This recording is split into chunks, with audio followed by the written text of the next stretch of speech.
Did you know? The chess we love and play was never meant to be a game at all. Actually, chess was invented for something completely different. Although the earliest records of chess date back to the 7th century, legend has it that the true origins of chess trace back to 6th century India. According to the story, when the youngest prince of the Gupta Empire was killed in a battle, his brother came up with a way to represent the tragic scene to their grieving mother. He used an 8x8 ashtabda board, which was already popular for other games at the time. However, chess wasn't considered a game yet. Instead, it became a tool for battlefield training and developing war strategies. This is why the original name of chess was Chaturanga, Sanskrit word meaning the 4 divisions of the military: infantry, cavalry, elephant corps, and chariotry. Then the people using chess as a tool realized it could be played as a game, and that's how this concept evolved into a game with 2 defining features: different rules for moving each piece and a king whose fate determined the game's outcome. Then the game eventually spread to Persia,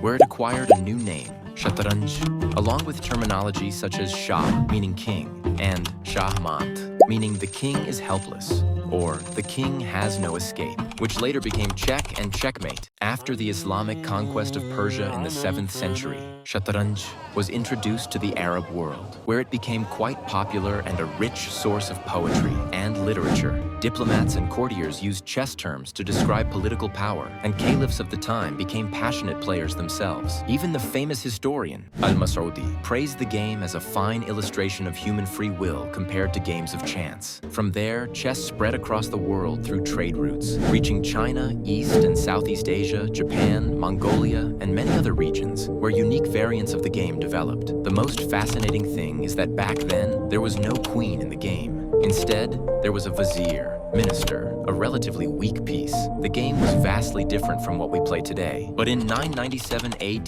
the game reached Europe, where a major change was made. At that time, queens sat alongside kings in European courts, so they replaced the minister's weak piece with a strong queen piece. The pieces were reinterpreted, the moves were modified, and the game underwent rapid changes, finally taking its current form in the 15th century. Eventually, chess moved from royal courts to humble houses. It became popular among the public, as before it was considered a game for the royals only. And that's how chess evolved, from a way to illustrate one tragic story into the modern game we know and love today.